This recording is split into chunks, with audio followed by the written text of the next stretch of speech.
Hey guys, welcome back to another impressions video, this time to talk about Uncharted: The Lost Legacy on the PlayStation 4. Yet another entry in the Uncharted series, which is a series that I really enjoy. As some of you guys may know, I have played every single entry in the series, and of course, this being the latest game, I just had to get this on day one. Part of the attraction of me getting this on day one was the price point. I was very, I guess, surprised that Naughty Dog decided to treat this as a quote-unquote budget title. This is the MSRP for this game is only $40, and in my opinion, is well worth it. Even though this is not a full-fledged Uncharted game like the previous ones, like the initial trilogy and Uncharted 4 on the PS4.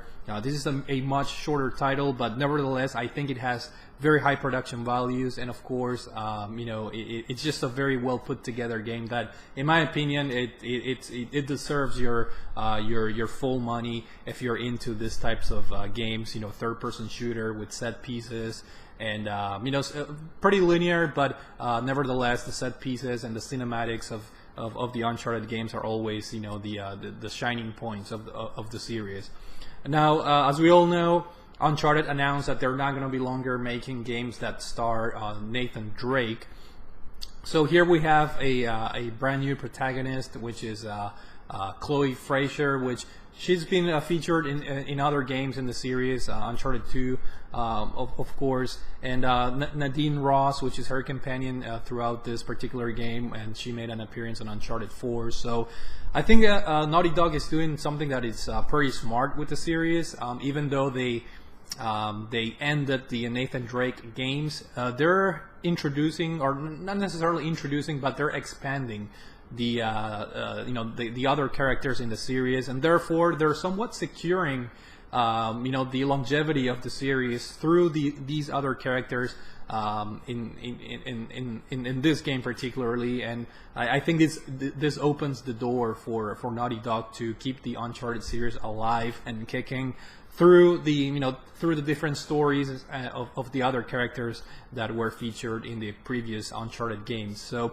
in my opinion, something very interesting and something very smart that Naughty Dog is doing with the series. And of course, it would have been a shame if Uncharted 4 was the very last game in the series, because Naughty Dog already developed a very nice set of physics and graphics engine and textures and character models that they can always reuse those assets. And in fact, I think that's one of the reasons why this is a quote-unquote budget game, a $40 game, just because they're reusing assets from Uncharted 4, and there's nothing wrong with that. Uncharted 4 is a extremely high budget game that looks fantastic, and it was one of my favorite games. It was in my top 5 games of last year, so definitely a game that I really enjoyed. And in fact, Uncharted 4 is my favorite game in the series. And Uncharted: The Lost Legacy falls a little bit short in that regard, just because it's not a full-fledged game, but that doesn't mean that the game is not good. It's quite the opposite, actually. This is a very solid entry in the Uncharted games. And as far as the story, it's your typical Uncharted story here. The protagonist is Chloe Fraser, and she is a treasure hunter, and she has basically hired the services of Nadine Ross, she's kind of like a mercenary. In that regard, they're after the Tusk of Ganesh, I think that's the pronunciation of, which is basically this treasure that it's being held in India, and it has, it's related to like the history and the mythos of of the different Indian goddesses and gods and whatnot. So the game takes place in India. And a lot of Hindu influences. The soundtrack of the game has that sound and things like that. The environments obviously are all based in India. And of course, it wouldn't be an Uncharted game if there's not a villain that's also after the same treasure that you are. And of course, this wouldn't be an Uncharted game if the villain doesn't hire an entire army to prevent you from getting that treasure. This time around, I really enjoyed the villain in this game. His name is Asav, I believe. He's I thought he was a very eloquent and intelligent, very intellectual type of villain, but at the same time, pretty ruthless in terms of handling his competitors to get that Tusk of Ganesh treasure. So I really enjoyed this new villain in this game, and I thought, the story is, your typical Uncharted story. There are certain developments as you progress through the game, but essentially you're after yet another treasure, and you have to overcome all the obstacles along the way. Now, as far as the graphics, no surprises here. This game uses the same engine as Uncharted 4, so you have to expect to see great graphics again.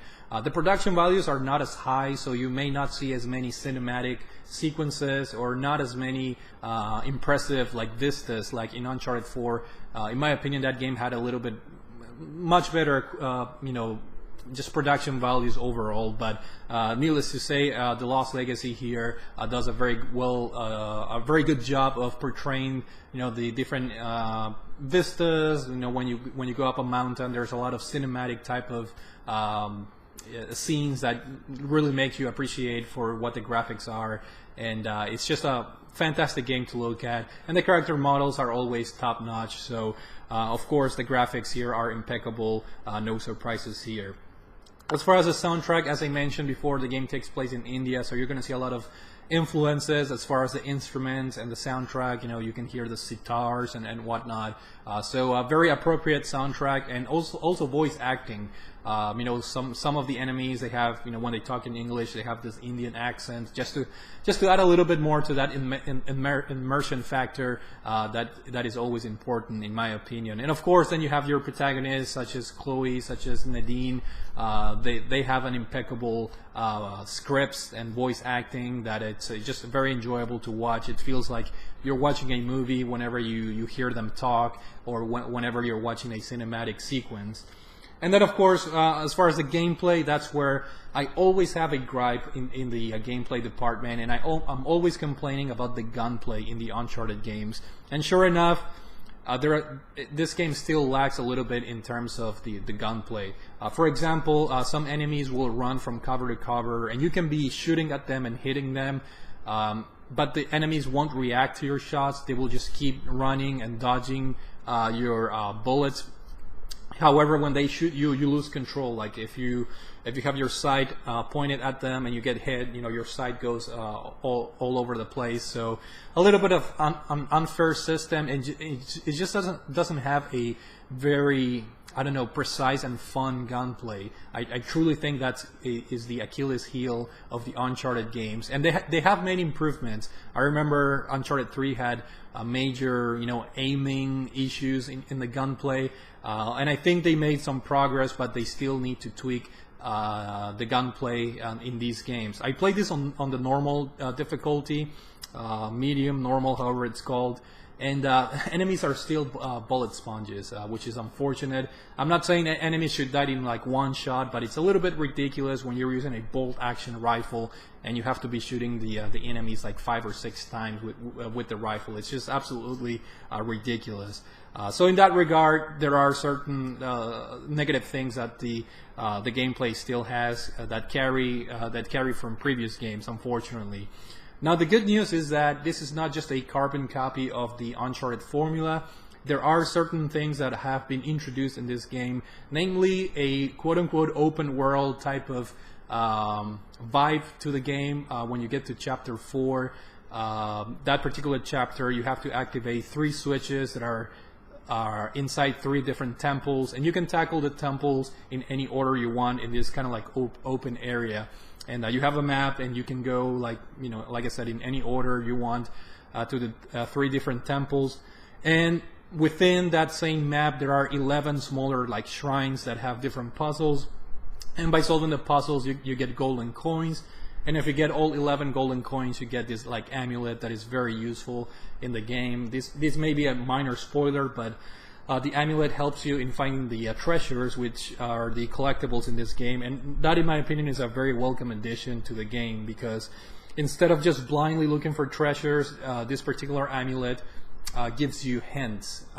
It doesn't give you the pinpoint location of the treasure, but it gives you hints, and it helps you just every once in a while when you hear your amulet go off to like stop and look around, and it's kind of fun exploring all the nooks and crannies, knowing that there's some kind of collectible in the vicinity. So in my opinion, that was a very welcome addition. The amulet, and of course that open chapter, open world mechanic that they added. It was very fun to experience, and I had a lot of fun doing the quote-unquote side quests of collecting those 11 coins.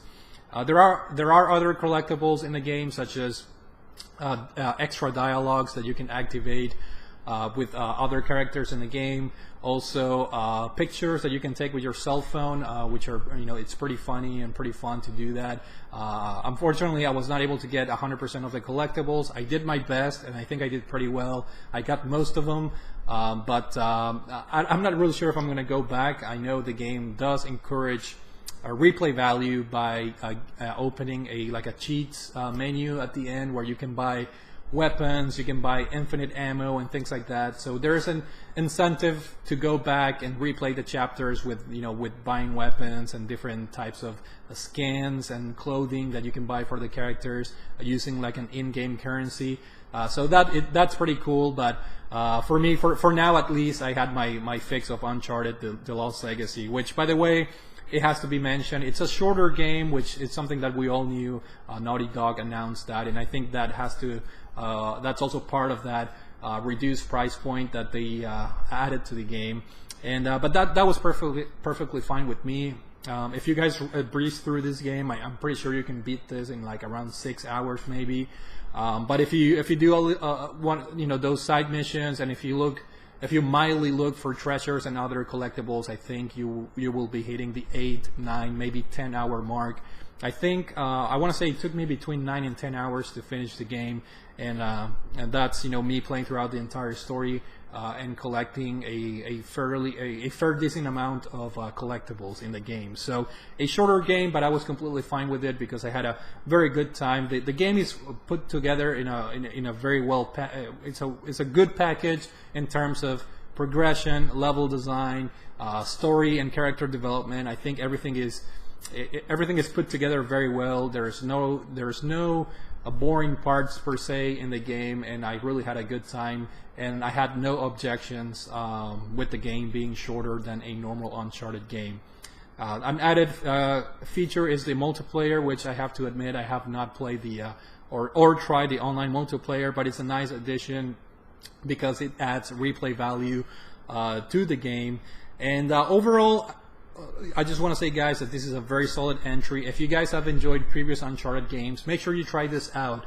And if not, I think this is a good, I don't want to say maybe introduction, because it's kind of like a spin-off type of game. It's a different story. It doesn't start Nathan Drake. But I think this is a good just example to see how powerful the PlayStation 4 is in producing these wonderful graphics.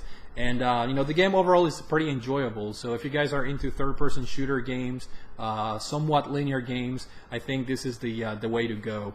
So that's it for now. Hopefully you guys enjoyed this impressions video, and I will see you all next time.